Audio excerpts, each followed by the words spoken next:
Hi, my name is Mark Mitford with HR Catalyst. Today's Friday, so it's time for Mark's Friday 3 and 3, where I share three great HR tips with you in 3 minutes. This is going to be the second in our series. We're going to be talking about focusing on the very important process of hiring and selection and interviewing.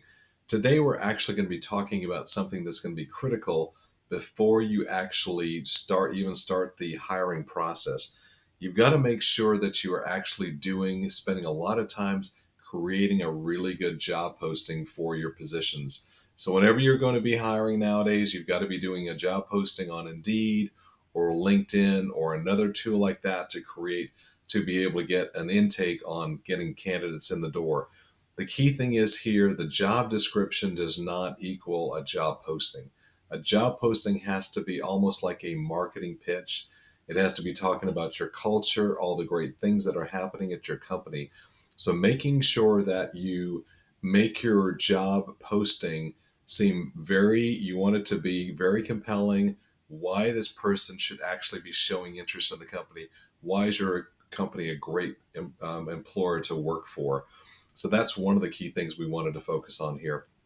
The next thing is we actually want to talk about you should get, if this is something, because HR people may not be the most creative, so you may actually want to get somebody in your marketing department to actually be working with you on creating your job postings. So that's the other thing we wanted to focus on. Get help, because a job posting that is very compelling, very attractive to candidates, you will get way more, probably three, four, five times as many candidates on a job posting that's really compelling, that really talks about the wow factor of your company.